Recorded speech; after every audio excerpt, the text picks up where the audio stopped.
pendalaman lebih lanjut. Kalau pendalaman yang dilaporin, ada aduan yang terbukti mengenai akun representatif di KPP 3 Raksa, namun bukan tindakan premanisme katanya. Tindakan yang dilakukan adalah akan receivernya mengingatkan tunggakan pajak sebesar 300.000 kepada wajib pajak pada waktu yang tidak wajar, yaitu pukul 5.41 pagi, dan mengancam akan mencabut status sebagai pengusaha kena pajak. Setelah klarifikasi kepada AR, disebabkan karena beban kerja yang sangat tinggi dan takut lupa kepada AR, yang bersangkutan akan dilakukan pembinaan terkait komunikasi yang patut terhadap wajib pajak. Nggak masuk akal alasannya. Coba kasih sanksi sedikit deh. Jangan dilatih aja, dihukum sedikit deh. Kan penjelasannya nggak masuk akal. Dia ngejar uang 300.000 jam 5 pagi. Ini mah nggak ada isinya. Nggak ada isinya yang kita. Jadi Cortex itu ada beberapa layer rupanya yang bisa kita perbaiki ya. Untuk software yang bisa dikendalikan langsung oleh tenaga dari Indonesia, kita sudah perbaiki. Cuman ternyata masih ada bagian-bagian yang terikat kontrak dengan pihak LG, di mana kita belum dikasih akses ke sana karena mereka masih ngerjakan itu. Itu baru Desember baru dikasih kita yang itu ya. Tapi yang bisa ditangani kita sudah kita perbaiki semaksimal mungkin. Kelihatannya sudah semakin cepat sekarang Cortex-nya, walaupun masih ada kesalahan sedikit di sana sini. Jadi kasuistik sekali kesalahannya, bukan general kata teman-teman saya sih yang di Cortex. Tapi tadi saya suruh cek teman saya di luar, dalam 5 menit, dalam 10 menit lah, dia bisa nemuin kesalahan di mana ada error, artinya masih belum sempurna. Tapi kalau kita lihat Maria ini,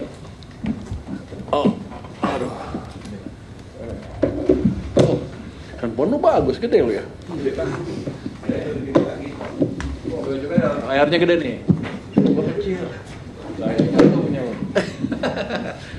Jadi ada beberapa layer, yang di upper layer ya. Itu beberapa efek kritis seperti sering time out, tidak bisa login, setelah login bisa melanjutkan setelah login tidak bisa melanjutkan pekerjaan karena di dalamnya terjadi time out. Itu penyebabnya internet link Telkom yang core-nya berantakan. Jika pengguna mendapatkan jalur via Telkom, mostly time out berdasarkan hasil trace-nya ya. Status fix, Telkom di take out, sementara traffic diteruskan via lintas ARTA. Mungkin itu nggak boleh kayak Telkomnya marah-marah ya. Ya itu jangan denger ya. Tapi ada kelemahan yang dibetulin di situ. Jadi yang di depan udah selesai yang upper layer ya. Yang middle layer, yang surrounding system, beberapa efek kritis sisi pengguna seperti halaman akses terlempar-lempar, session nyasa dan berakhir blank atau 404, akses halaman sangat lambat, akses sering terblokir keamanan. Ini penyebabnya session dan cookie manajemen berantakan. Di sisi programming, tidak ada CDN dan content accelerator. Gue juga nggak tahu apa CDN itu. Security yang terlalu overkill polisinya dan bukan berkonsentrasi pada inti proteksi aplikasi. Status fix sudah diterapkan konfigurasi dengan waktu di seperti LPS ya. Session page dan beberapa minor error ini diisi aplikasi dimanipulasi oleh CDN. Security overkill diubah fungsikan penerapan application firewall yang berkonsentrasi pada perlindungan aplikasi. Ini konfigurasi seperti di LPS. Ini udah statusnya fix yang ini. Middle layer, yang programming layer yang saya bilang tadi, sebagian masih di sini mesinnya ya. Beberapa efek krisis sisi pengguna, sering muncul error message pop-up warna merah, yang itu katanya sebenarnya diproses, tapi programnya malas sehingga keluarnya error padahal lagi diproses. Perlu waktu gitu. Nanti dibetulin. Tidak sesuaian value dalam aplikasi, terus akses data, kadang-kadang berubah angkanya atau salah masukin. Akses data yang terkadang lambat, case management kurang maksimal, penyebab programming logiknya. Statusnya partially fix, rekomendasi sudah disampaikan ke pihak LG dan sudah dilakukan beberapa patch karena tidak bisa kita lakukan sendiri karena masih punya LG yang masih kontrak sama LG sampai Desember itu. Jadi sebelumnya LG itu sebelum kita jalankan tim special task force ini, mereka tuh kalau ditanya nggak peduli, ditanya di sana cuek, responnya lama. Sekarang mereka udah lebih cepat walaupun masih lambat ya, tapi mereka udah ngirim orang ke sini kalau nggak salah. Dan digayat oleh orang-orang kita apa yang perlu diperlukan dan gimana betulinnya diajarin juga tuh. Jadi orang sana nggak pintar-pintar amat supaya jadi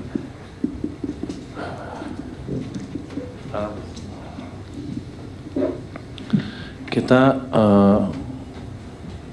optimalkan perbaikan dengan kendala yang ada dalam hal ini sebagian masih dipegang LG.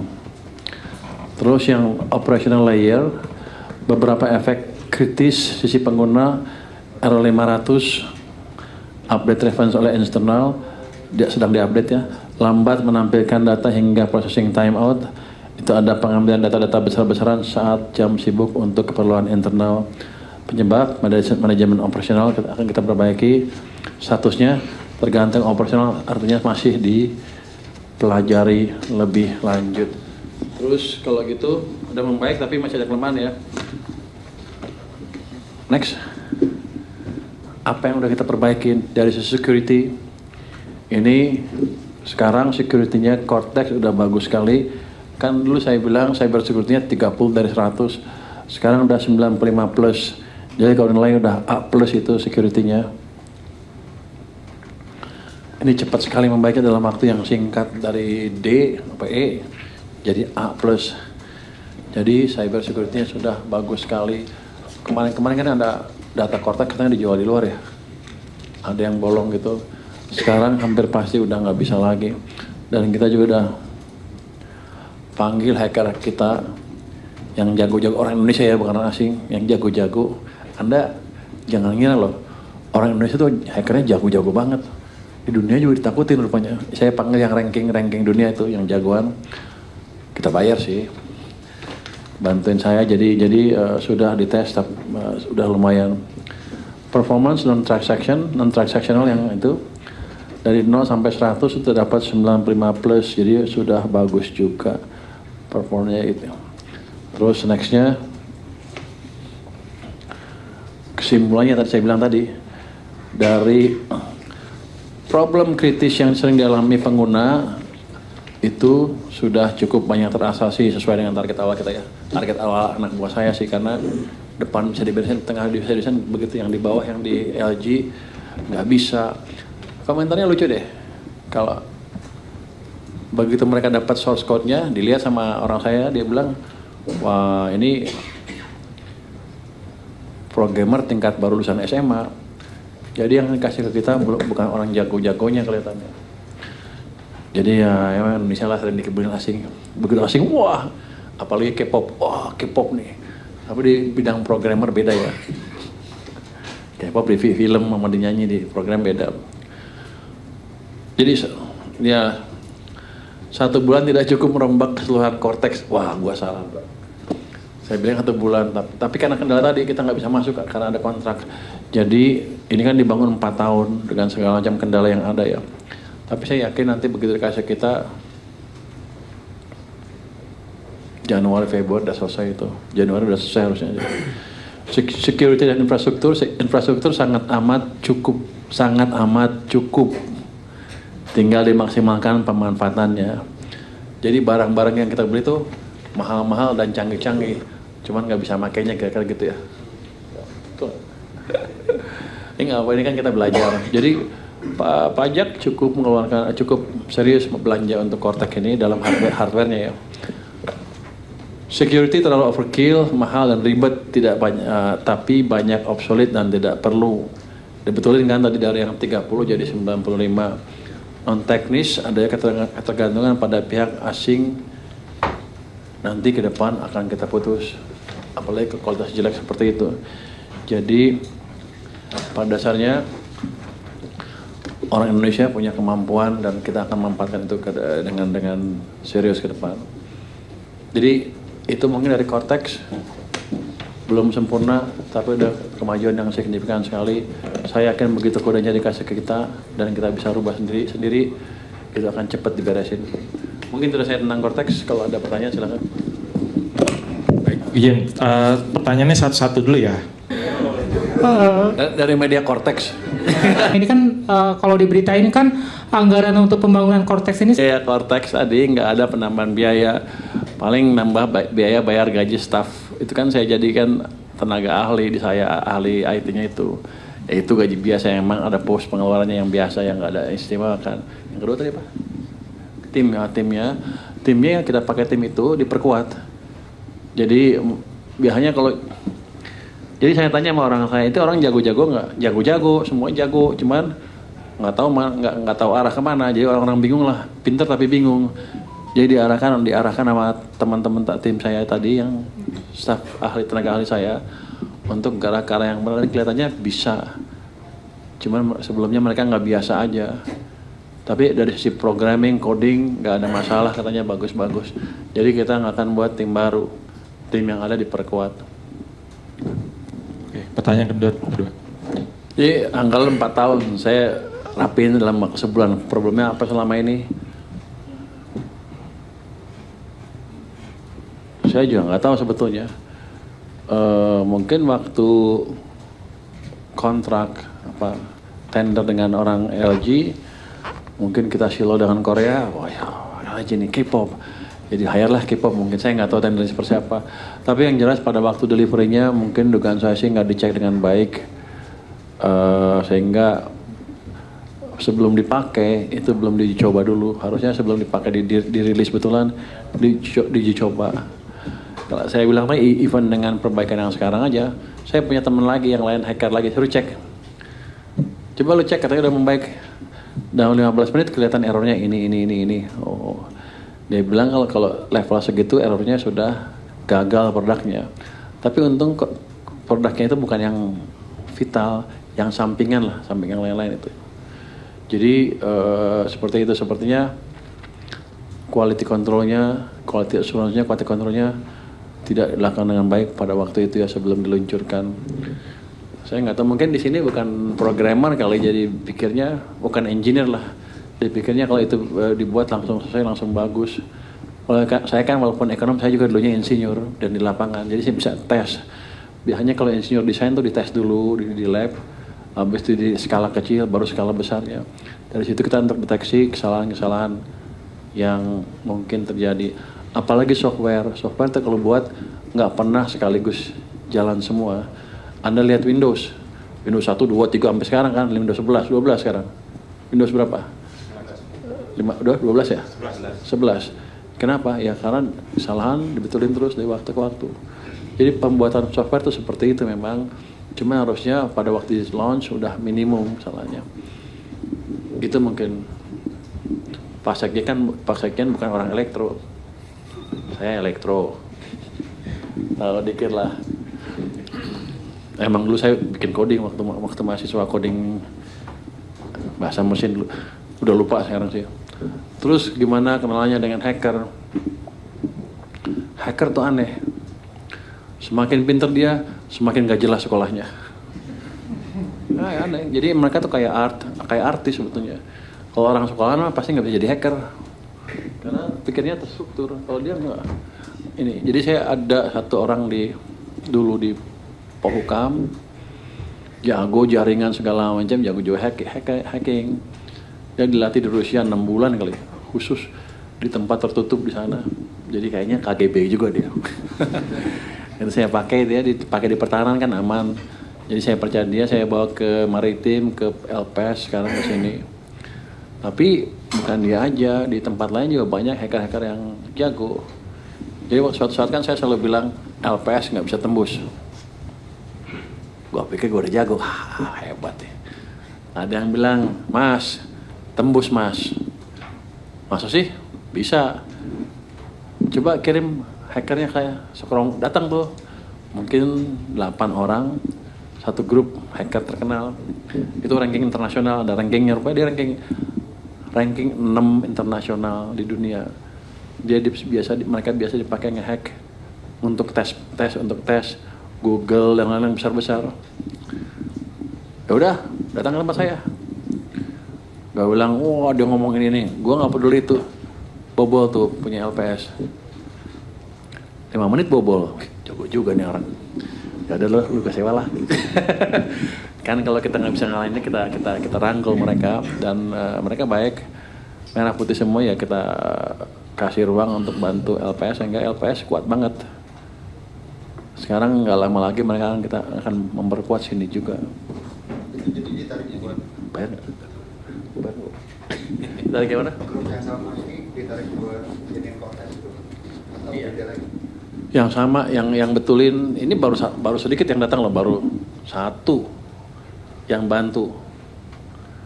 Kalau kurang akan saya datangin beberapa orang langsung sebentar selesai. Cuman masalah kan yang kode source code-nya kan belum bisa diapain nanti yang program itu nggak ada gunanya juga banyak kalau gitu. Nanti kalau saya datangin 3 langsung selesai. Nggak, mereka jago-jago orang Indonesia semua. Jadi teman-teman harus sadar bahwa orang kita banyak yang jago betulan. Bukan abal-abal, memang jago. Saya masukin ke tempat saya, coba tes 5 menit jebol. Karena ada beberapa yang biasa kan orang di setiap kantor kan sombong-sombong tuh orang IT-nya. Punya saya jago, punya saya jago, dia kasih itu nggak mau. Ternyata begitu diuji jebol, baru saya marah-marahin, lo ternyata jebol, lo parah lo. Betulin kerjasama ditutup semuanya. Jadi harusnya sekarang lebih bagus. Nggak lama akan dibawa ke sini juga. Ini kan udah hampir 100 tadi, 95. Nanti akan dibawa ke 100 dalam waktu sebulan dalam secara bertahap. Nanti setiap saat dites oleh hacker-hacker yang tadi yang lain itu untuk melihat bahwa ini sistem IT kita betul-betul aman. Nanti kalau udah cyber security-nya udah top di sini, saya akan ajarin ke semua kementerian lembaga di Indonesia termasuk Kominfo. Kenapa ngotot? Oh, nggak boleh ngomong gitu ya? Langsung nggak boleh nih. Enggak, kan sering bobol kita tuh katanya perbankan kita ajarin juga nanti dari sini. Waktu di LPS saya udah tawarkan teman LPS bukan leading sector kan, kalau keuangan kan bisa masuk ke pemerintah. Nanti makanya teman-teman IT di keuangan ini sekarang lagi belajar keras untuk meningkatkan kapasitinya, kemampuannya. Jadi nanti saya harapkan kan setahun 2 tahun lagi sistem keuangan Indonesia nggak akan gampang dihack lagi seperti sekarang ini. Mungkin itu, usah baca ini. Sisi sebelah kanan. Ini saya laporin sedikit tentang lapor Pak Purbaya. Progres penanganan 10 ya LPP ya. 10 lapor yang kemarin. Jadi lapor LPP per 20 Oktober pukul 8 pagi yang masuk melalui WhatsApp LPP sebanyak 28.390. Oh ternyata melambat ya growth-nya ya. Gini gitu, melambat growth-nya ya. Sudah diverifikasi sebanyak 14.025 laporan, ada 722 aduan, 353 masukan, 432 pertanyaan, 12.000 lain-lain. Ini sedang dalam proses verifikasi sebanyak 14.365 laporan, telah diverifikasi untuk ditindaklanjuti sebanyak 437 laporan yang terdiri dari 239 masalah DJP dan 198 DJBC. Wow, berbalik sekarang. Tindak lanjut aduan pada periode 17 Oktober ada beberapa ini ya, kan kita cek ya. Ada aduan yang tidak benar, yaitu tidak benar bahwa bea cukai nongkrong, yang saya bilang nongkrong di Starbucks tiap hari ternyata bukan bea cukai. Coba kasih fotonya, ada gambarnya ada nggak? Nah ternyata bukan bea cukai nih, Starbucksnya ini. Ya play. Dapat dari CCTV. Bisa di play. Wah, aku bisa play. Bisa boleh. Ini play. Video.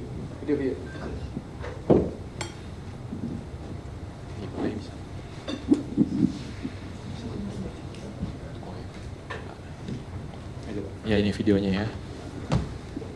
Jadi kita datangin Starbucksnya, kita cek seperti apa sih itunya. Ternyata bukan orang masih Ini video lain kali lo. Ini yang betul. Jadi bukan orang biaya cukai ternyata. Terus yang kedua juga tidak benar ada pungli kantor wilayah Tanjung Pinang. Laporan tersebut ternyata tentang pajak daerah. Ada lagi tidak benar bea cukai Marunda meminta pembayaran tidak resmi denda cukai. Lu kalau bikin kayak gini orang nggak percaya, semuanya tidak benar. Ada yang benar nggak? Ada. Tidak benar pemeriksaan jalur merah bea cukai memakan waktu lama. Pengadu tidak bisa, yang kedua, pengadu tidak bisa dikonfirmasi namun akan dilakukan pendalaman lebih lanjut. Yang pertama, dugaan penjualan kembali pita cukai di Madura. Kalau gini gue nggak bisa ceritain, benar lagi hasilnya begini. Ada di detailnya di Dugaan pemberantasan rokok ilegal bea cukai Tanjung Balai Karimun. Ini nggak bisa dikonfirmasi ya. Dugaan ketidakmampuan kewajiban perpajakan. Dugaan ketidakpatuhan kewajiban perpajakan di wilayah Tangerang. Kasus kontainer berisi selundupan garmen dari Batam. Dugaan suap sebesar 20 juta per kontainer. Nggak benar itu? Oh, ini lagi dalam ini. Pendalaman lebih lanjut. Kalau pendalaman yang dilaporin. Ada aduan yang terbukti mengenai akun RR tuh, akun representatif di KPP 3 Raksa, namun bukan tindakan premanisme katanya. Tindakan yang dilakukan adalah akan receivernya mengingatkan tunggakan pajak sebesar 300.000 kepada wajib pajak pada waktu yang tidak wajar, yaitu pukul 5.41 pagi, dan mengancam akan mencabut status sebagai pengusaha kena pajak. Setelah klarifikasi kepada AR disebabkan karena beban kerja yang sangat tinggi dan takut lupa kepada AR yang bersangkutan akan dilakukan pembinaan terkait komunikasi yang patut terhadap wajib pajak. Nggak masuk akal alasannya. Coba kasih sanksi sedikit deh. Jangan dilatih aja, dihukum sedikit deh. Kan penjelasannya nggak masuk akal. Dia ngejar uang 300.000 jam 5 pagi. Agak aneh. Stres, mabuk kali malamnya dia. jamnya kecepatan. Jamnya kecepatan. Udah tetap rumah orang. Woi, bayar. Kasih sanksi sedikit ya. Iya, Pak. Ada juga pengaduan yang tidak benar. Jadi ada beberapa pengaduan yang nggak bisa di ini, nggak usah banyak-banyak, nggak usah ini betul ya. Iya, Pak. Ada juga yang Udah kan tadi yang ini ya. PBB. Jadi gini, kadang-kadang nggak bisa diklarifikasi karena mereka juga ragu yang nelpon siapa gitu. Orang pemerintah, tim ini apa bukan, atau orang lain memeras. Jadi untuk itu ini sama nih, nggak sepanjang ini isinya sama nih detailnya. Untuk itu saya nggak mau baca detailnya, capek. Saya tahu kelemahannya kan, berarti yang 300.000 ini. Jadi gini. Oh yang baru ya, ini yang baru nih. Iya. Gini, untuk itu gini. Untuk itu saya lupa kasih tahu waktu itu adalah nomor kontak yang akan melakukan konfirmasi ke pelapor itu harus clear. Nanti nomornya tolong disebutin ini. Gini. Ya, itu udah ada ya. 0815 9966 662. Kita akan melakukan konfirmasi pakai nomor ini. Jadi kalau di luar nomor ini nggak usah diangkat kalau untuk itu ya, kecuali temennya ya. Kalau nggak diangkat temennya itu. Jadi kalau Anda mereka ngirim laporan ke saya, kalau yang nanya tentang laporan itu bukan nomor ini, jangan dijawab, jangan dipercaya. Jadi kita akan hanya melakukan pakai nomor tunggal ini, biar orang nggak takut. Nanti yang nelpon pegawai pajaknya. Oh. Oke, ini pengaduan baru. 1. Assalamualaikum warahmatullahi wabarakatuh. Selamat siang Pak, saya manajemen perusahaan jasa di Kota Karawang, Jawa Barat, mau bikin PKP dipersulit. Akhirnya diarahkan bikin via orang dalam, dimintai biaya 10 juta. Terima beres PKP. Tolong Pak, jangan persulit pembuatan PKP. Masa kita mau bayar PPN dan PPH dipersulit, bukan dipermudah. Nanti di follow up ya. Siapa nih? Pajak mana pajak? Oh ya. Bukan follow up ya. Jadi timnya nih beda, bukan orang pajak, nih Inspektorat Jenderal dengan orang-orang yang di sana, orang-orang beliau semua. Yang kedua, lapor Pak, untuk AR jangan seenaknya sendiri kalau penerbitin SP2DK. Isi suratnya indikasi belum ini, padahal tiap bulan laporan PPH 21 karyawan bayar pajak, PPH 25 badan bayar pajak, PPH 25 OP untuk Direktur Program PPS. Dulu juga sudah ikut untuk OP, masih aja dapat surat bikin risih. Bikin risih ngancamnya kalau nggak ikut kemauan AR, dengan santainya bilang pemeriksaan AR sok paling benar. Teruntuk KPP Pratama Pati dan pimpinannya khususnya AR. Coba lihat di Pati ya Pak. Lu ada orang di sana sekarang? Di Pati ada orang? Harus kirim dari sini? Iya. Wow, tekor juga kalau sana. Terbang lagi? Kayak kereta bisa. Yang dari ini monitor aja ya. Ya.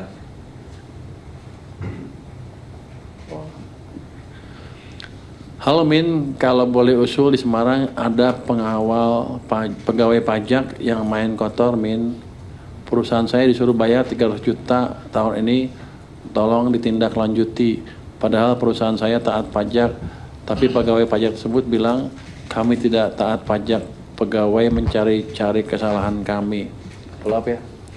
Ini ada semua nih ininya, nanti di follow up dengan itu ya. Ternyata memang ada ya, masih ada begitu ya. Nanti kita cek. Coba cek yang menteri ya. Untuk Bea Cukai, lapor Pak, saya Aldio dari Lampung. Saya ingin melaporkan jika belum ada penanganan khusus terkait beredarnya suplai rokok ilegal di Lampung, khususnya di daerah Lampung Tengah dan Lampung Selatan oleh tim Bea Cukai Lampung. Rokok tersebut masih marak beredar terang-terangan di toko-toko grosir, toko agen besar, merek Krastel dan sebagainya daerah Bandar Jaya Metro dan Kalianda. Mohon sangat Pak tindakan tegasnya agar hal ini segera berakhir. Pak Dirjen gimana? Siap. Dari sini ya? Kita laksanakan, Pak. Oke. Mohon dicek Bea Cukai Jambi juga banyak rokok ilegal masuk dari Tungkal, Kabupaten Tanjung Jabung Barat. Terima kasih. Sama ya Pak ya.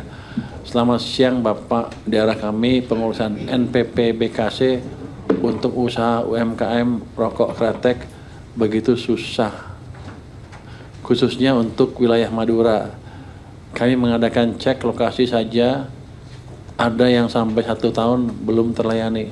Apa tuh? Ini Pak, apa namanya, nomor usaha rokok. Ditutup apa gimana? Kenapa susah? Bukan susah Pak, mungkin ada administrasi yang mungkin tidak bisa dilengkapi. Kita arahkan untuk dilengkapi itu. Coba deh Ya. di follow up sana, jangan diajarin lah orang sana kalau ini. Dia kan kalau masuk ke sistem kan kita dapat cukai tambahan kan. Ya. Ini mungkin yang liar-liar mau masuk tuh. Ya. Oke, itu mungkin nanti kan kita follow up semua dari aduan-aduan tadi. Dan sekarang sudah saya kasih tahu kan, saya punya nomor khusus untuk menelpon mereka sehingga mereka tidak perlu takut lagi kalau ada yang menelpon masalah yang mereka adukan. Oke, lagi. Masih ada waktu Pak? Sebelah sana dulu ya, silakan jawab, silakan.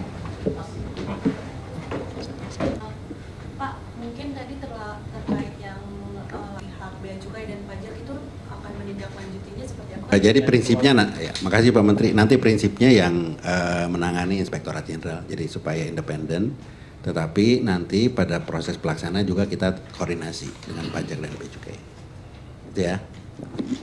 Nanti saya datangin bener nggak dia kerjanya. Sekali ketahuan nggak ini, dia ngibulin saya, selesai dia. Tapi rasanya dia kerja keras. Tapi saya akan seperti itu. Kalau saya udah curiga kalau kita ngomong begitu, pasti orang nggak percaya kan. Karena yang mereka juga kita.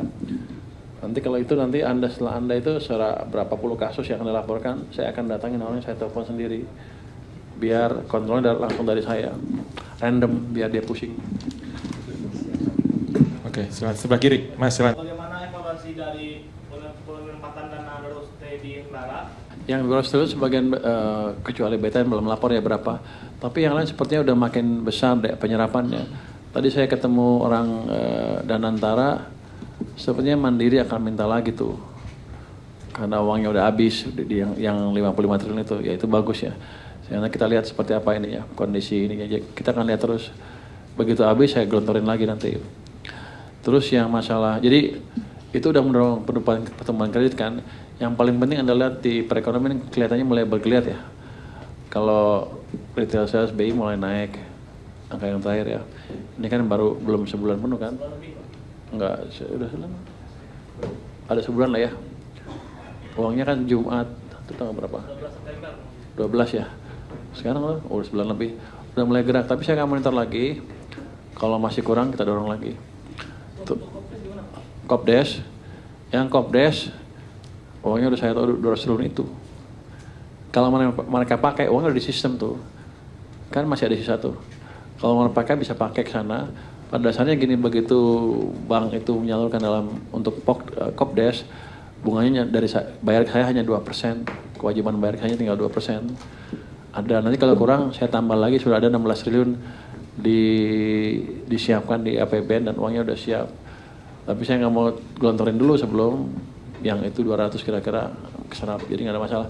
Kemarin kan ada PMK yang disebutkan tadi ya, ada PMK berapa, 2 PMK udah kita coret sebetulnya. Nanti kemarin saya udah tanda tangani surat pernyataan dari Menteri Keuangan bahwa program itu dijamin dana desa yang dikelola Menteri Keuangan di sini kan. Dengan surat itu koperasi itu bisa langsung pinjam dana atau koperasi dan program Danantara bisa langsung pinjam ke banknya dan bank akan langsung menyalurkannya. Itu yang diminta oleh Danantara kemarin. Udah clear saya keluarkan, jadi begitu programnya siap langsung bisa cair uangnya. Pak, tadi menegaskan Pak, PMK 63 itu masih berlaku berarti Pak? Hah? PMK 63 2025. Yang dua itu? Yang apa tuh? Yang pasal 16 triliun. Iya, tentang pasal 16 triliun. Itu ditekan Pak, masih Bu Menteri. Enggak, pada dasarnya bukan 16 triliun sekarang, udah 216 triliun kalau mereka mau pakai boleh. Oh. Kira-kira gitu. Mas Wildan, sebelah kiri. Satu lagi Pak. Ayo. Kalau SPT, ya jadi ya kita beresin tuh program-program program level yang ngaco itu. Sekarang kan belum bisa karena mereka yang handle kan. Orang kita udah siap, udah ngintip-ngintip lah. Jadi begitu kasih eksekusi. Nanti mereka kan bilang begini, kalau kita masuk ke sana maka garansinya void, kayak gitulah. Gua bilang kalau nggak jalan biar aja void juga, handle aja sekalian, habis itu tendang. Jangan dipakai lagi sama sekali di sini. Mungkin difokusin ke yang untuk kepentingan SPP, kepentingan repotong atau faktur atau apa itu, apakah ada? Nah itu kan orang kita kan banyak. Sekarang udah dicatat lah yang mana yang lemah, yang mana yang lemah. Itu udah dikasih ke LG sekarang, beresin yang ini. Jadi yang guide kita. Cuman kan mereka juga kayak sepertinya lambat, nggak jago-jago amat. Ya. Pak, terkait yang gugatan ke MK yang pajak pensiun. Jadi member eksklusif di channel YouTube Official ID. Tantang lagi para tambah sumpah di atas Al-Quran. Dia pengen masuk TV. Konten-konten premium yang tidak tayang di TV. Live interaction. Halo pemirsa iNews, ini baru selesai. Emoji dan badge spesial. Reakses konten pilihan. Klik YouTube Official iNews. Join member hanya Rp10.000 per bulan.